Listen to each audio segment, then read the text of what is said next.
Assalamualaikum warahmatullahi wabarakatuh. Perkenalkan, nama saya Fitri Andriani dari kelompok 1 yang beranggotakan 3 orang, yaitu dengan saya sendiri, Karmi, dan juga Husna. Di sini kami akan menyampaikan materi pewahyuan Al-Quran. Pengertian wahyu Al-Quran. Wahyu secara sistematis berarti isyarat yang cepat, termasuk bisikan dalam hati dan ilham, surat, tulisan, dan segala sesuatu yang disampaikan kepada orang lain untuk diketahui. Dari ayat Asy-Syura ayat ke-51 dapat diketahui bahwa wahyu yang dikaruniakan kepada manusia itu ada 3, yaitu 1. Pewahyuan menurut wahyu, yang kedua memperdengarkan suara dari belakang, yang ketiga dengan perantara malaikat yang membawa wahyu itu sendiri.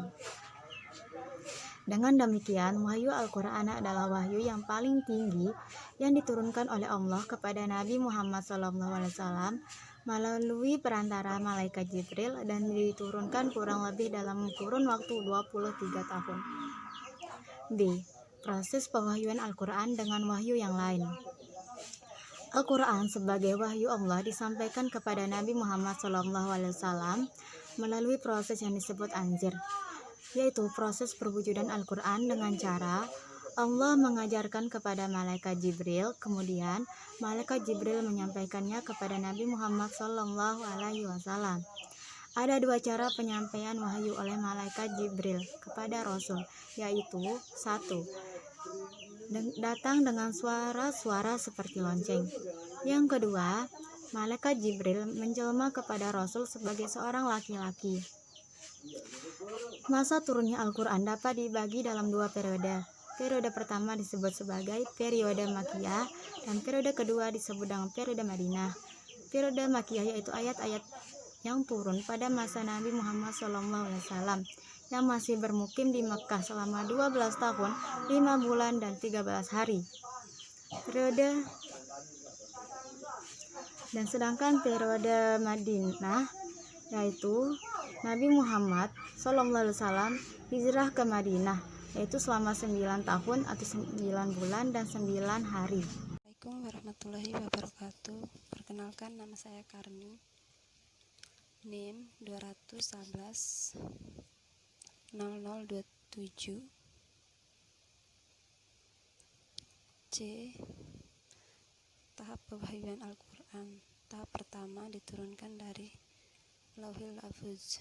Menurut cara dan waktu yang mengetahuinya hanya Allah, dan siapa yang diperlihatkannya akan hal-hal gaib. Al-Quran diturunkan sekaligus dan tidak berbagi-bagi. Yang demikian terlihat dari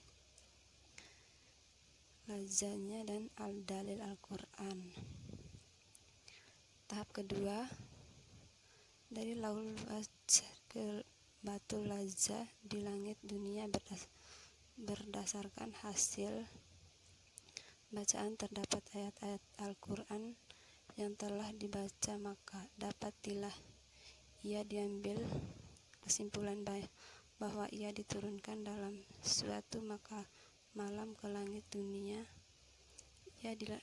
Ia disifatkan oleh Al-Quran dengan Lailatul Mubarakatin, malam yang diberi berkah Allah.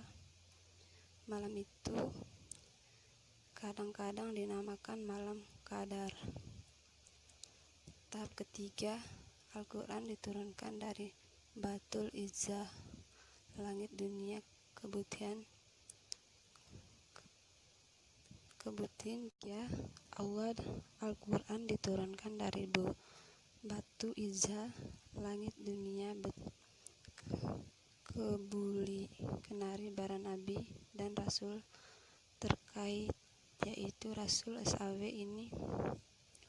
Ini ialah ya. Al-Quran diturunkan dari Batu Izzah, langit dunia kebuli kenari para nabi dan rasul terkait, yaitu Rasul SAW. Ini adalah tahap terakhir yang bercahaya pada ia dalam masa 2-3 tahun sesuai dengan kebutuhan dan situasi. D. Periode perwahyuan Al-Quran. Keseluruhan isi Al-Quran diturunkan oleh Allah SWT pada manusia melalui perantara wahyu disampaikan kepada Muhammad SAW, dan kemudian waktu 22 tahun, 22 bulan, dan 22 hari. Pakar tafsir membagi kurang waktu yang cukup panjang yaitu ke dalam 3 periode. Assalamualaikum warahmatullahi wabarakatuh. Perkenalkan, nama saya Husna Maryam Prayatni dari kelompok 1. Saya akan melanjutkan presentasi dari teman saya.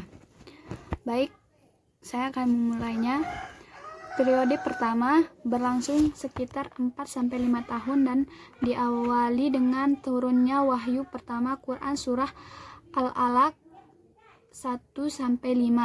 Dalam periode awal ini, Rasulullah SAW melakukan dakwah secara tertutup di lingkungan komunitas terbatas, dan hasilnya adalah segolongan kecil masyarakat menerima dengan baik ajaran Al-Quran. Yang kedua, periode kedua berlangsung selama 8 atau 9 tahun.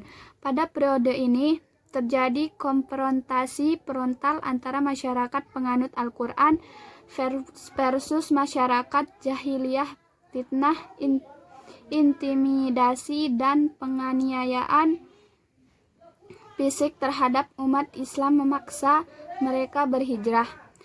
Ayat-ayat Al-Quran yang turun pada periode ini berisikan kecaman dan ancaman keras terhadap kaum muslim. Periode ketiga berlangsung selama 10 tahun dan merupakan masa di mana para pemeluk Islam telah dapat secara merdeka melaksanakan ajaran agama mereka di Yasrib. Ayat-ayat yang turun dalam periode ini berisikan pedoman kemasyarakatan Islam, larangan berbuat keji. Yang hikmah diturunkannya Al-Quran secara berangsur-angsur.